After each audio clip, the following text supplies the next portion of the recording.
Welcome back to Briggs on Books, a truly international talk show where we talk to authors, writers, people in the process of writing, people in the process of trying to get published, and of course, people who have their books out. And it's just an exciting time for us because we used to be a Central California regional talk show until COVID came along, and then we had to, they wouldn't let us have guests anymore, so we had to learn this new Zoom technology, which is great because now we talk to authors from all over the world.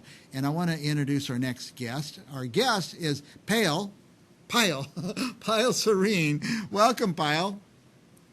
Thank you, Mike. Tell us where you are. Tell our guests where you're located. So right now I'm located in Albany. I have a very international background.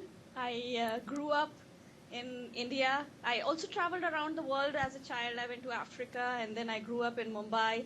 I came to US and for the past 15 years I've been living here. Yeah. I live in Albany right now in New York capital region. That's the capital of New York, isn't it? Yes, it is. Yeah. It's a beautiful place, a lovely place for kids to grow up, for families to prosper. It's got a lot of natural beauty, and you get all the seasons. Like you get 4 seasons. Yeah. Does it snow there? It does. Wow. A lot. And did it snow where you're from in India?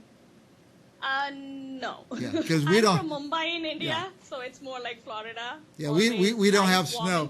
We don't have snow. I don't know what we'd do if I had to live in snow. So good for you.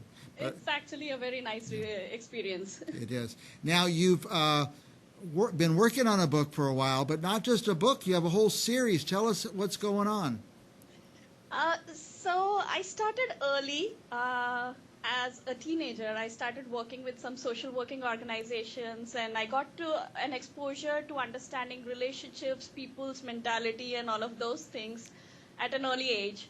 And I started accumulating a lot of learning with observations throughout my life. And then I read somewhere that if you learn something and if you know something, it's your responsibility to pen it down so that others can learn and gain from that experience, because as human beings, we pass on legacy. So I decided to write this series. The first book is coming out in December. It's called Road to Heaven. The whole series is based upon my observation about relationships and how human beings behave. It's a rom-com series. So a lot of love and romance. I'm from Mumbai, so there is so much Bollywood inside me. So all fluttery hearts and things like that. And then there's a little bit of the hard part of love, which is a lot of pain, the trust that you have to have in it. So it's a whole experience. And my perspective of relationships. The first one is Road to Heaven. Then there's another one called Road to Heaven Part 2, which will be out early next year, followed by a sequel called Walking by the Horizons. And then in the end, we are going to end it up with a prequel called You and I Don't Make Us. Prequel. I like that. I'm going to get the first book in December because I want to keep up as they come out. Oh, thank you. Yeah. Yes. And you know, men, they don't admit to reading rom-coms, but we read them. There's a lot of male readers out there of rom-coms, so I love that's it. Nice to know, because this book is going to give you a female perspective of relationships. So if the men read it, it's definitely going to benefit your relationships, because you will get to know the other side of it. All the strange chemistry that goes on in marriages. Nice.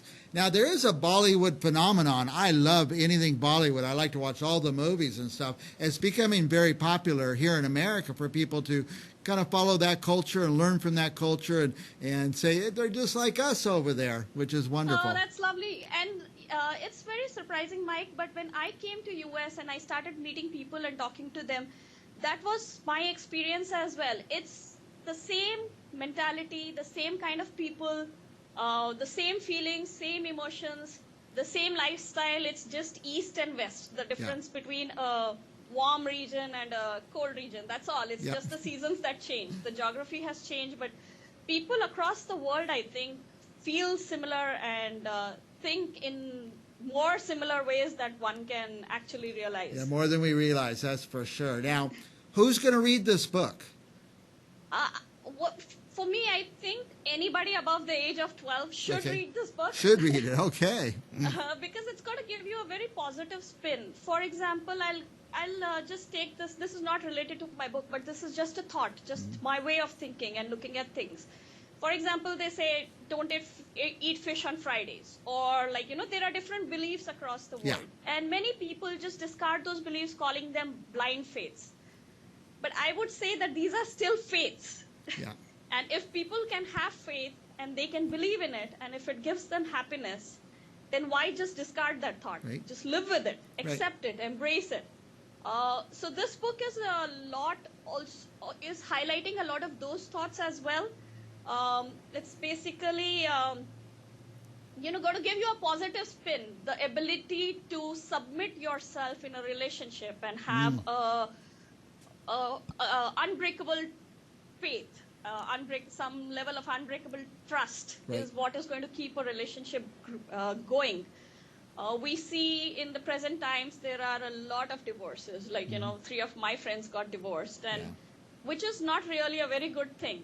And 99% of the time, if you listen to both sides of the story, it's because they started believing or they started thinking from just their side, and there are always two sides to a story. And there are always two people. It always takes two. So blaming it on one person also doesn't work. So this book is a lot about that perspective. The book to follow is also is sort of an extension of the same perspective. And then it has a lot of, to keep the book intriguing and not just a fluttery mush, I've put in some real life experiences of travel. This book is based out of a place called Goa in India. A lot of people travel there. Anybody who wants to see India first lands up in Goa. So it talks a lot about Goa. It talks a lot about food. It also talks about some unique places in Goa. Like, for example, I don't think people must have heard about a bioluminescent, sorry, I can't pronounce it correctly. Bioluminescent, I know what you mean. Yeah, beaches. So I didn't know about that. Yeah, they so glow. There are beaches that glow in the dark. Wow. So I've described a little bit of that. So there is a little bit for everybody. Yeah. People of all interests. There's going to be some recipes for people who are really novices in cooking. So they can use those cooking. It's a book which is... and it's funny that we interviewed today, because today is the 7th death anniversary of my father. And this book is sort of a tribute to my parents, because it shows a lot of their perspective towards relationships and how they used to talk to me about the values and how to keep relationships growing. So, well, let me ask you this. You say people as young as 12, like young men, young women could read this book. Do you think it's going to prepare them to have a better perspective on relationship? Like you said, there's two sides. Oh yes, I think it will. I would really like parents to encourage teenagers to read this book. Yeah. It will make them more believing, more trusting. I feel that because people have become so experimental in relationships now, that we see an old couple who has been together for 20 years or 50 years. It's like, wow, you stayed together for 50 years. Yeah. But when I was growing up as a child, it was not surprising. It was more like, okay, they're married. They're supposed to stay together for even 100 years. Yeah. It's until death do us apart. So I would really want the younger generation to read it. People who are struggling in their relationship will learn a lot. It will open their perspective as well. I see a lot of women, my friends, who come and talk to me and tell me how, and I feel that it's basically because of the struggles, everyday struggles, your work, the pressures of children, school, this, that, it never ends. So you forget that there is a life beyond what you can see. There is another side to your story. So this is kind of an opportunity. If you read the book, it might, you will, I'm sure anybody who reads the book will be able to relate to it. And then it will definitely give them another perspective. Good, very good. Now, you talk about faith and some of the foods at different types of the year, and I call those sometimes traditions. We need to keep our traditions. sometimes the younger people don't have the same faith, but we have to keep the traditions. Yes, you need to respect the traditions at least. Whether you follow or not, I believe is an individual's choice. Every child is an individual. They don't have to do. My kids don't have to do what I do. Yeah. They can pick any religion that they want, but they need to be respectful. Yes. They need to respect my religion. They need to respect my beliefs, my faiths. Yeah. They follow them or not is their choice. Again, when we talk about food keeps modifying. Like, I don't cook the way my mother used to. I'm sure she didn't cook the way her mother cooked. So things change, people change. But the most important part or the most important aspect of humanity is being respectful. Yeah.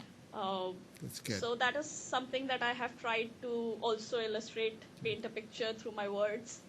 Do you think now we need these books more now than we did 20 or 30 years ago? It seems like people are losing respect and losing tradition. I feel that this book is very important for any era. Like, Any era. 10 years ago, also people were respectful, but then we as human beings lost that essence of being respectful. Yes. It was because there were no reminders. If we would be reading books that instill values in us.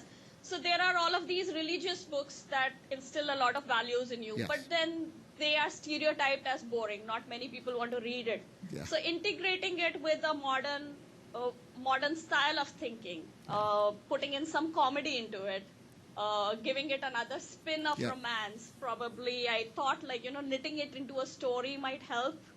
I would love my kids to read it when they grow up. I just have little kids right now. So Very good. Now, do you think that people who read this book who have not a lot of knowledge of India might want to start visiting these places you describe?